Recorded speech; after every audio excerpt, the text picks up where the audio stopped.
ఆడదా? ఆమేరు రాజుగారి కుమార్తె రాకుమారి జోధ. మేము ఆలయాన్ని దోచుకోవడానికి వెళ్ళాం కదా హుజూర్. కానీ ఎలాగో ఏమిటో రాకుమారి జోధ తన సైన్యంతో అక్కడికి వచ్చేసింది. దాడి చేసిన వేళలో కూడా తన భద్రతను పక్కన పెట్టి వాళ్ళ సైనికులను మాపై పోరాటానికి పంపింది హుజూర్. అయితే మన సైనికులు 7 పోతే వాళ్ళ సైనికులు 16 మంది పోయారు. 7 70 మంది మీద దాడి చేయాలి కదా.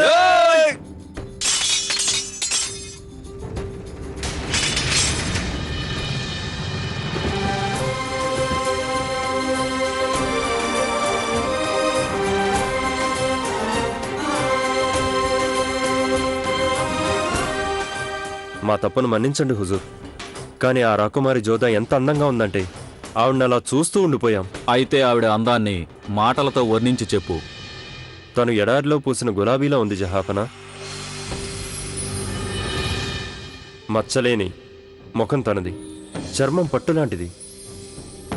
ఇక తనువు ఎంత బాగుందంటే నన్ను నేనే అమ్ముకునే నా వల్ల అయితే తనని కొనుక్కునేవాణ్ణి చక్రవర్తి. అయితే వెళ్ళి చీరలు కట్టుకో, ఆడి పాడి అందరికీ సేవలు చేసుకో.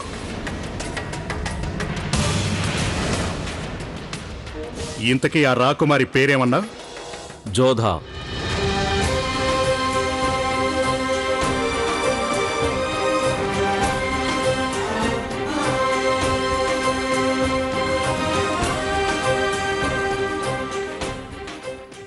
జోధా.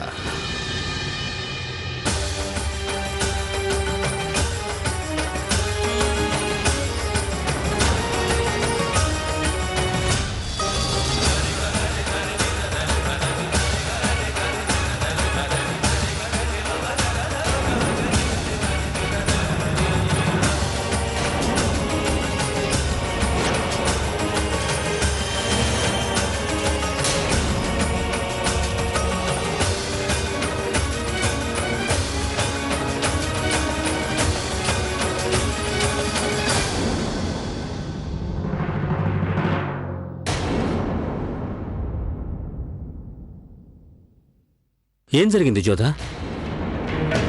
నీకీ పరిస్థితి? సంగ్రామ్ సింగ్, జోధా గాయపడక ముందే నువ్వు ఎందుకు చచ్చిపోలేదు? ఆలయం మీద మొగలాయిలు దాడి చేశారు.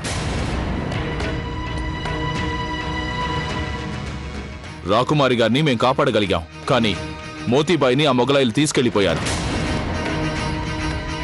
కానీ మేము తనని కూడా కాపాడగలిగాం. చివరికి మోతీబాయి ఆత్మహత్యకు సిద్ధపడింది. రాకుమారి గారు ఆమెను కాపాడడానికి వెళ్లారు. అప్పుడే ఇవన్నీ.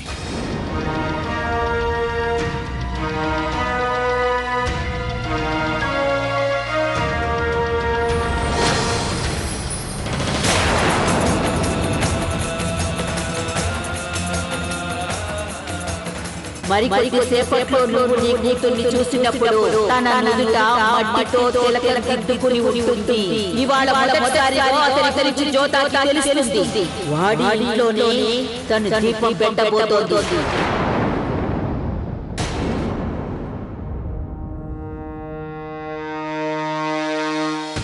సంగ్రామ్ సింగ్, సైనికులను సంసిద్ధం చేయి. రాజభవన ద్వారాలు మూసివేయండి. అపరిచిత వ్యక్తులెవరూ లోపలికి ప్రవేశించకుండా చూసుకో. పరిస్థితులు మారిపోయినందువల్ల తప్పనిసరి అయి ఈ ఉత్సవాన్ని ఇంతటితో ముగిస్తున్నాం. మీరంతా క్షమించండి.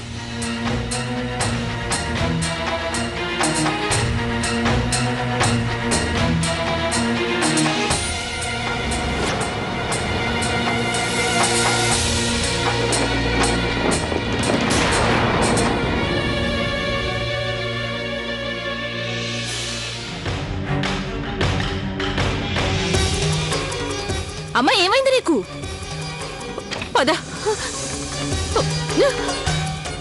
ఎవరు రావద్దు.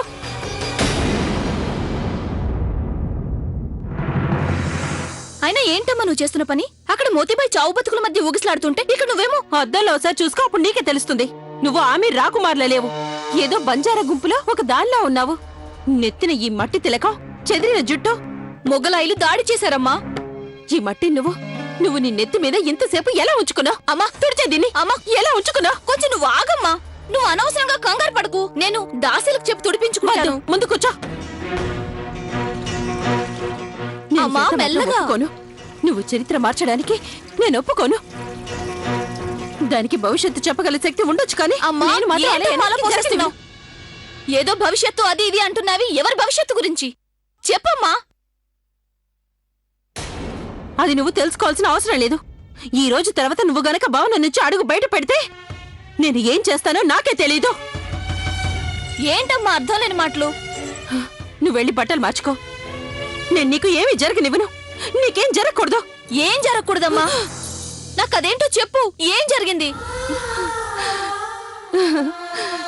నువ్విప్పుడు మా అమ్మాయి జోధ అలాగే ఉన్నావు. అయితే మీ అమ్మాయి జోధకి చెప్పొచ్చు కదమ్మా. అసలేంటమ్మా ఇదంతా? అదే మధ్యాహ్నం నేను నిద్రపోయాను కదా, అప్పుడు నాకు చాలా భయంకరమైన పీడకలు వచ్చింది. నేనంటే నీకెంత ఇష్టమమ్మా.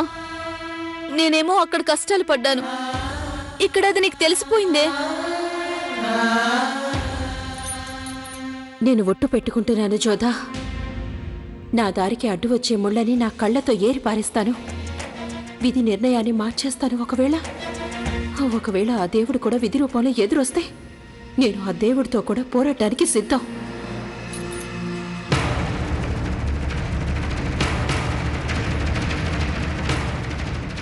చరిత్ర తన కథకి నాయకీ నాయకుల్ని తానే ఎంచుకుంటుంది. భరతఖండంలో విధి ఎంచుకున్న నాయకీ నాయకులు జోధా అక్బర్లు. వారిద్దరూ కలుసుకోవడం సంభవమే కాదు, కానీ కలుసుకున్నారు. ఎందుకంటే చరిత్ర అందించదలచిన కథ అలాంటిది. కత్తి మీద సాము లాంటిది, కాలిగజ్జల సవ్వడి లాంటిది.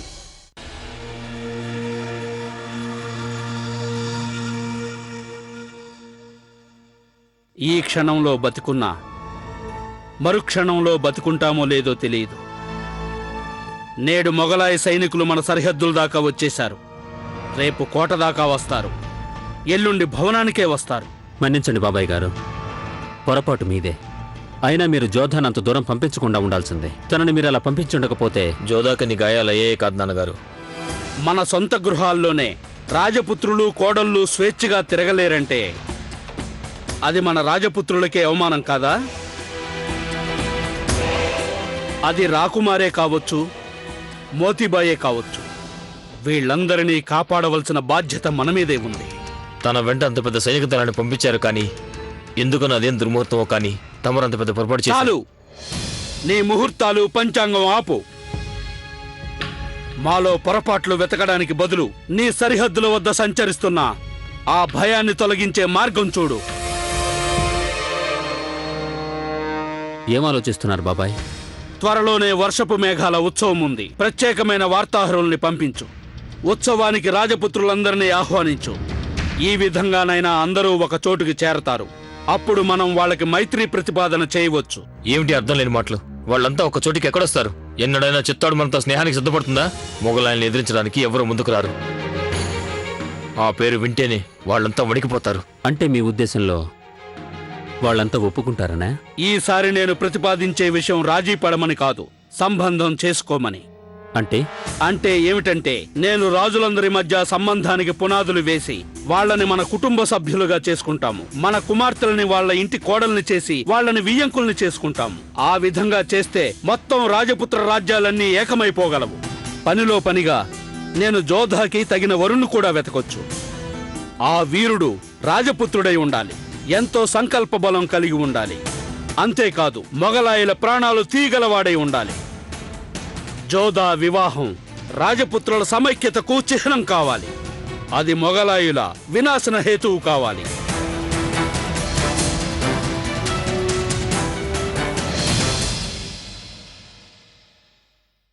ప్రణామాలు చక్రవర్తి. నాకు ఆ ఆమీర్ గురించి అనుమనువు తెలియాలి. కోటలో ఎన్ని గోడలున్నాయి, ఎన్ని తలుపులున్నాయి, ఎన్ని స్వరంగాలు, ఫిరంగులేని ఎంతమంది సైనికులు, చివరికి వాళ్ళు నిద్రించే వేళ, మేల్కొనే వేళ, రోజుకు ఎన్నిసార్లు వాళ్ళు ఊపిరి పీల్చుకుంటారు, ఎన్నిసార్లు కనురెప్పలు ఆర్పుతారు, మొత్తం అంతా తెలియాలి. చిత్తం చక్రవర్తి. అస్సలాం వాలేకుం. వాలేకుం సలాం. షరీఫుద్దీన్ని ఆమీర్కు పంపించావా? పంపించాను బాబా. యుద్ధానికి ముందు శత్రువు బలాన్ని తెలుసుకోవటం అవసరం కదా. కొంచెం తమరి చూపులు ఇటు తిప్పండి హుజూర్. తమరి అభయహస్తం వీడి తలకి తాకించండి. చాలా ముద్దుగా ఉన్నాడు పిల్లాడు. ఇదే నీ తొలి సంతానమా? అవును యజమాని. అంటే ఈ బిడ్డ నీకు ప్రాణాల కంటే ఎక్కువ ప్రియమై ఉంటాడు. అవును యజమాని. నువ్వు మాకు ఒక పని చేసి పెట్టాలి. ఆజ్ఞాపించండి యజమాని. ఆగ్రాకి వెళ్లాల్సి ఉంటుంది. వెళ్ళడానికి 30 రోజులు పడుతుంది. అంటే నేను నా బిడ్డని భార్యను వదిలేసి అంతకాలం దూరంగా ఉండాలా? ఈ మట్టి గాజులు తీసుకువెళ్ళి మా ఆవిడికి అందజేయాలి. ఇవి మట్టి గాజులే అయి ఉండొచ్చు, కానీ అత్యంత విలువైనవి. ఎందుకంటే ఇలాంటి గాజులు మా ఆవిడి సలీమాకి ఎంతో ప్రియమైనవి. చిత్తం యజమాని. నువ్వు తిరిగొచ్చేటప్పుడు మా ఆవిడ ముంజేతి సందేశం తప్పకుండా తీసుకురావాలి. బాగా గుర్తుంచుకో, వీటిలో ఏ ఒక్క గాజు కూడా పగలకూడదు. ఇక్కడ మీకు అత్యంత ప్రియమైన ఈ బిడ్డ మా రక్షణలోనే ఉండనున్నాడు.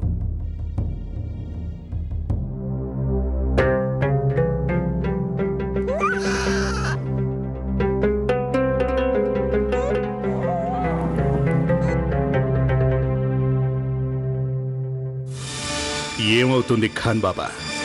అందులో ఒక్క గాజు విరిగిపోతే ఏమవుతుంది? విరిగిపోదు జలాల్. ఈ పిల్లవాడు వాడి బలహీనత.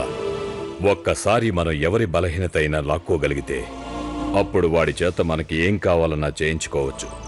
ఇప్పుడు ఈ వ్యక్తి నాకు బానిసైపోయాడు. ఎలాగైతే వీడు పిల్లవాడిని జాగ్రత్తగా చూసుకున్నాడు, అలాగే ఒక్కొక్క గాజుని పదిలంగా చూసుకుంటాడు. దీని పేరే మెదడుకి గల శక్తి అంటుంటారు. నువ్వు ఈ నాటకమే రాజపుత్రులతో కూడా ఆడవలసి ఉంది. వాళ్ళ బలహీనత, వాళ్ళ అహంకారమే. నువ్వు ఒకరిని చంపినట్లయితే 100 మంది తిరగబడతారు. 100 మందిని చంపితే 1000 మంది. నువ్వు వాళ్ళని కాదు, వాళ్ళ అహంకారాన్ని అంతం చేయాలి.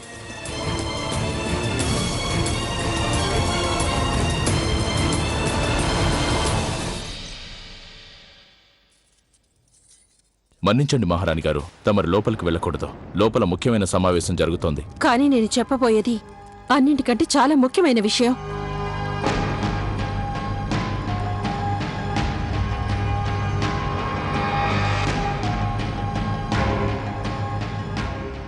ఏమైంది? ఇక్కడికొచ్చావేం?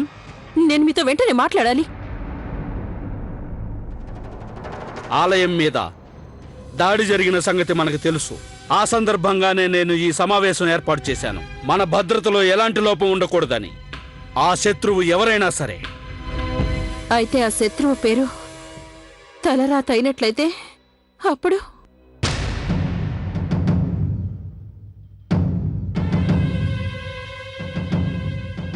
అందరూ వెళ్ళవచ్చు.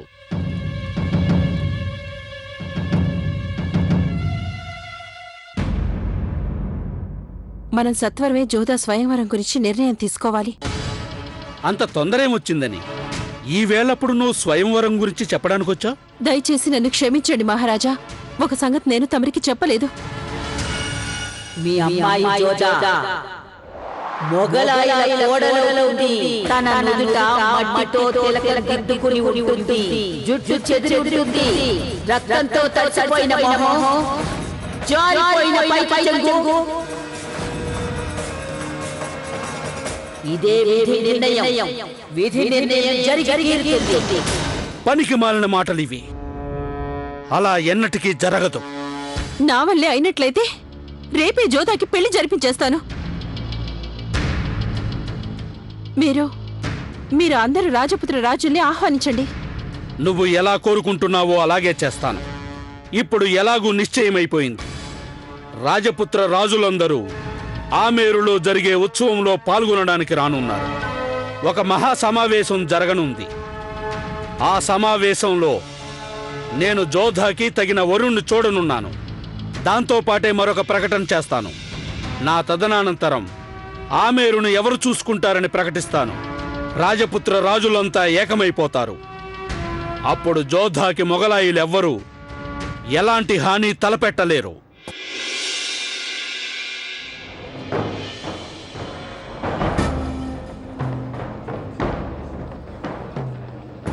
చల్లగాలులు వీస్తున్నాయి ఖాన్ బాబా.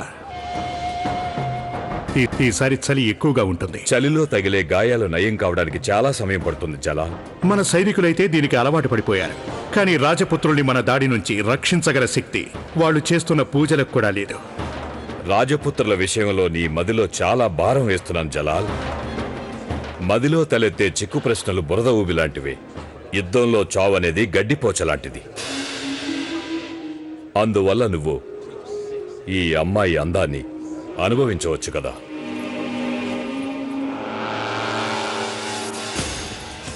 మీ ఆలోచన బాగానే ఉంది.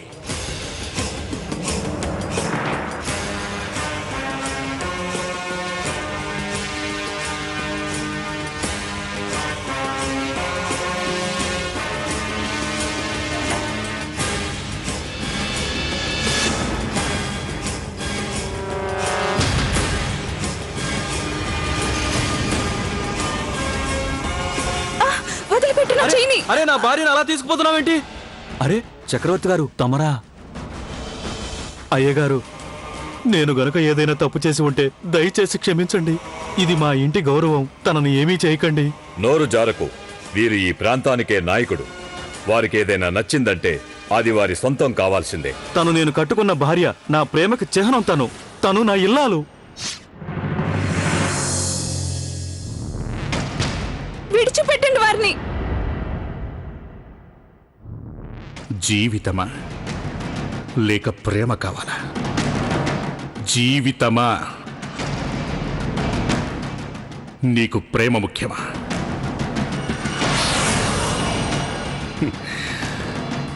తనని మేము విడిచిపెట్టేస్తాం. అందుకు బదులుగా మేము నీ తల తీసేసుకుంటాం. లెక్క చాలా సరిగ్గా ఉంటుంది. కానీ నిర్ణయించుకోవలసింది నువ్వే. నన్ను మాత్రం వదిలేయండి. తమరి ఇష్టం వచ్చినట్టు తమరు చేసుకోవచ్చు. నన్ను ప్రాణాలతో వదిలేయండి. అనవసరమైన ప్రేమ కోసం ఇంత రభస.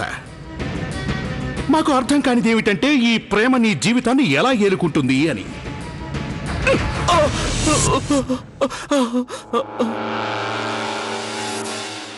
ఏమండి, ఏమండి, అంత పని చేయకండి. నువ్వు కోరుకుంటే నువ్వే ఇష్టపడి నా దగ్గరికి వచ్చేసుండొచ్చు. అప్పుడు నేను కన్నెత్తి చూడగల సాహసం కూడా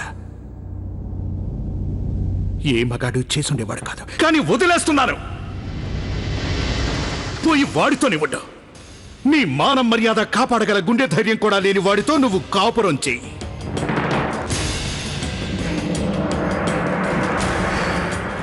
రోజు ఆలోచించుకో. ప్రేమ అంటూ మీరిద్దరూ ఒకరితో ఒకరు ముడిపడ్డారుగా.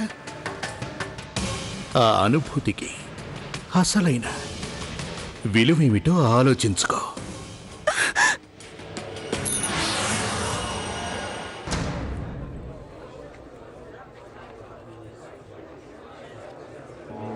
చాలా బాగుంది జలాల్. ఈ పద్ధతిలోనే మనం వాళ్ళని లొంగదీయాలి. మనం గనక వాళ్ళ తల నరికేస్తే వాళ్ళకది గర్వకారణం అవుతుంది. తల తెగిందే తప్ప తల వంచలేదనుకుంటారు. అమరవీరులమని చెప్పుకుంటారు. మనం వాళ్ళ తల దించుకునేలా చేయాలి. తమ కుటుంబాలకి, తమ ఆడవాళ్ళకి ఎంతో విలువ ఇస్తూ ఉంటారు వీళ్ళు. కానీ వాళ్ళ పాలనలోనే వాళ్ళ ఆడవాళ్ళకి రక్షణ లేకపోతే వాళ్ళు తమ ఆత్మవిశ్వాసాన్ని పోగొట్టుకుంటారు. అప్పుడు వాళ్ళ శిరస్సులు ఇన్షా అల్లాహ్ మొగలాయి సామ్రాజ్యం ముందు వంగిపోక తప్పదు. మాకు చిన్ననాటి నుండి మీరు ప్రతిరోజు కొత్త పాఠం నేర్పుతూనే ఉన్నారు. ఇప్పుడిక తెలుసుకోవాల్సింది ఒక్కటే. ఆ ఒక్కటి ఏమిటి అంటే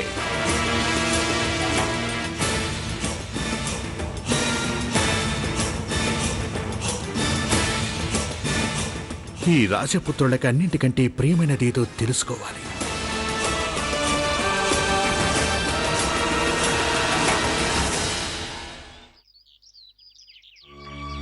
మోతీబాయ్, లే మోతీబాయ్, లేమ్మంటుంటే. ఏంటి సుకన్య ఇది? ఇదేనా ఒక రోగిని పలకరించే పద్ధతి? పద్ధతి గురించి ఈవిడ చెప్తుంది. తప్పు చేసిందే కాక మిగతా వాళ్ళని అంటుంది. నువ్వు మోతీబాయిని ఆలయానికి తీసుకెళ్లకపోతే తనకి గతి పట్టుండేదే కాదు. నువ్వు మరీ చెప్తున్నావులే. ఇందులో నేను చేసిన తప్పేముంది? నేనక్కడికి వెళ్ళింది అమ్మవారిని దర్శించుకోవడానికి.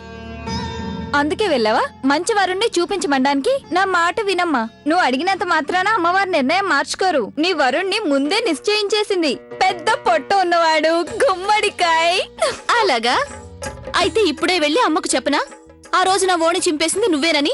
అప్పుడు తెలుస్తుంది నీ పప్పులు ఎంతవరకు ఉడుకుతాయో తెలుస్తుంది. గుమ్మడికాయ, తోటకూరకాడ, కోతి మొహోడు, అడ్డగాడిద, ఒంటి తోక. నాకు ఆకలిగా ఉంది. చెప్పు మోతిబాయ్, ఏం తింటావు నువ్వు? బాగా ఉడికిన అన్నం పప్పు, గుమ్మడికాయ, ఇంకానేమో తోటకూర.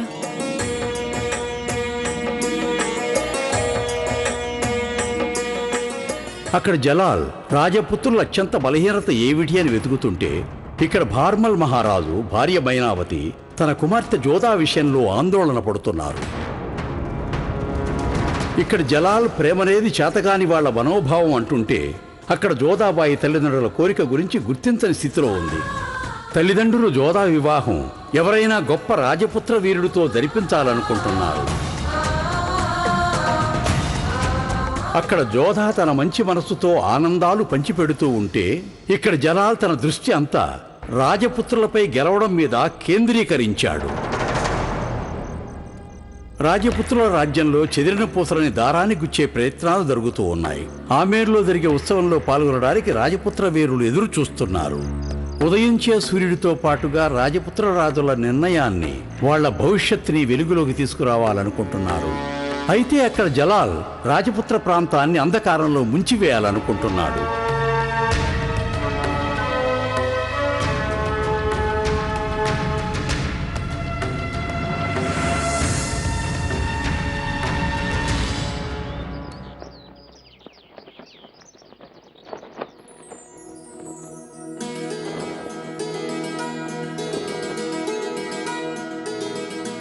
రాజకుమారి జోధాబాయికి ప్రణామాలు.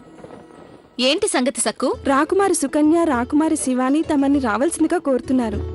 వాళ్ళు ఏమన్నారంటే తలతలలు చూడాలంటే రమ్మన్నారు. తళతళలా? అవునండి, రాజపుత్రుల రాజులందరూ తమ యువరాజులతో కలిసి వస్తున్నారట. వాళ్ళని చూడ్డానికి రమ్మన్నారు. వస్తాలే. ఆ రాజుల సంగతి నేను తర్వాత చూస్తాను కాని ముందు ఈ రాజు సంగతి తేలిపోవాలి. నువ్వు నా రాజుని బంధించలేవు. ఎందుకు బంధించలేను? బంధించి మరీ చూపిస్తాను. పైగా మీ రాజును కాపాడ్డానికి అసలెవరైనా ఉంటేగా. రాజు ఎప్పుడూ సురక్షితంగానే ఉంటాడు. ఎందుకంటే అతని చుట్టుపక్కల ఎప్పుడూ ఎన్నో పాత్రలుంటాయి. సుజామల్లన్నయ్య గారు, ఏ రాజైనా పావుల్ని నమ్ముకుని కూర్చుంటే ఆ రాజు గెలవలేడు. ఇదిగో దీంతో మీ పావు పని అయిపోయింది. రాజును కాపాడగలిగింది కేవలం ఆయన గారి రాణియే. ఇప్పుడేమో నా గుర్రం రాణిని చంపేసింది. ఇదిగో రాజంటోంది దీంతో ఓడిపోయినట్టే.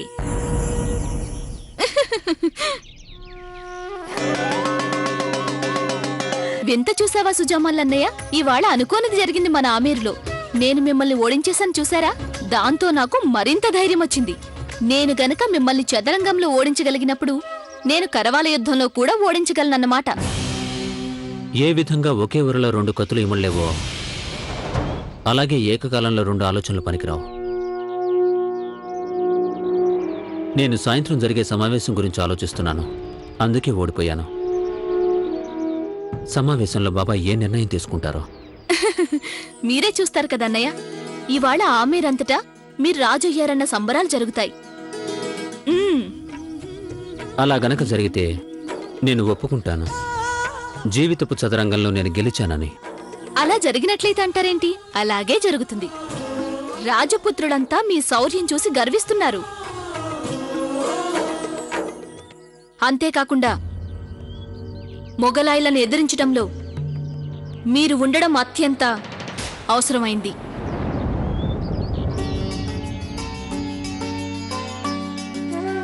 కానీ ప్రస్తుతానికి నువ్వెక్కడి నుంచి వెళ్ళడం మంచిది. ఏ?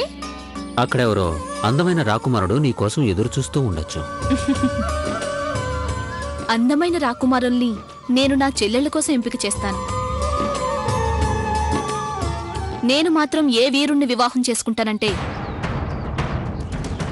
ఆ జలాల్ తల నరికి తీసుకురాగల ధైర్యం గల వీరుణ్ణి.